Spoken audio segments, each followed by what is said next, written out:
So we use sweet rice flour as our dusting flour. You could use whatever you'd like at home. This is just our preference. Another common misconception with pie dough, guys, is that you need to not use a lot of flour.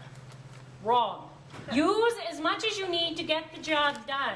It is not that big of a deal. Would you rather have, oh, I followed all the rules and I didn't use a lot of flour, but then you can't get the pie dough off the table? Fantastic. Good for you, right? And then it's piecemeal and you're patchworking anyway, so just use the flour. You can brush off the excess if you need to, okay? So I put a lot down. I make a big floury mess, okay? Now, rolling pins. One of the big keys I've got for you guys is move your pie dough a lot. Move it, move it, move it. I move mine in what looks like 5-minute increments. Okay, imagine a clock. Every time I touch my dough, I'm moving it about 5 minutes. If I'm moving it, it is not sticking. And surprisingly, it is the way to roll something around. If you are moving the pie dough equally through and around, right, it's touching all surfaces evenly, it's getting evenly rolled, and it's staying nice and round. If it cracks on the edges a little, that's okay. Mush it back together. My pressure at first is really gentle. Okay, the dough is very cold. Okay, it's not so malleable yet. So it's going to be a little prone to cracking. So very light pressure. I could probably apply the pressure with just one, like 2 fingers. Okay? Keep going, moving a lot. I could move over here and get a little more flour if I needed.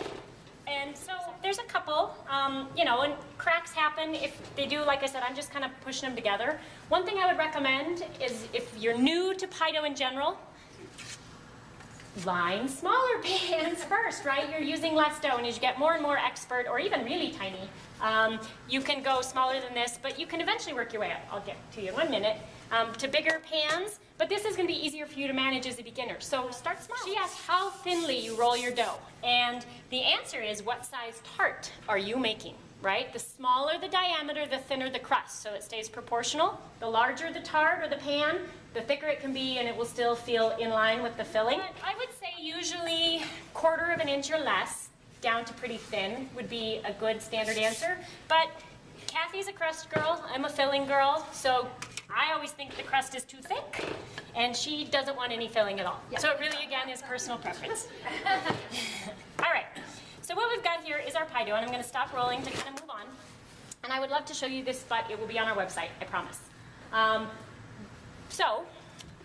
ahead. I think one thing that you'll be able to see with the camera, you can see chunks of butter.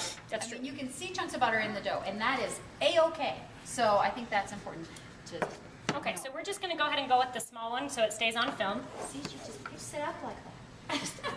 Your face is priceless. I want a still of that face. Okay, and it does take practice, right? Pastry, gluten-free or wheat flour, I've seen a lot of them as students butcher dough. So it's not about being gluten-free, guys. It's just about finding your kind of baking hands. And really that means making a mess of them. Easy enough. And the warmer the dough is, the stickier it's going to be as well, guys. So be mindful of that. That's why working quickly is to your advantage. One of my favorite tips is I keep a sheet tray in the freezer, if you have room, that is, or a small plate or anything that would sit flat. And if your dough's getting warm, instead of trying to take your dough somewhere, get the sheet tray out of the freezer, set it on top of the dough for a couple of minutes, try to give it a quick chill, and then keep working. So what I'm doing now is I'm pushing the dough down in that 90-degree pan. Okay, and yep, gonna do that next. So once we get our tart all in the pan, you're gonna chill it again. And this would be a great stage to get ahead if you're ever at a dinner party and freeze it. Just freeze it right in the pan, okay? See, I want to futz, but I've got to move on. So normally I would go back and make this pretty, but you can see it's just in the pan. Okay? Done.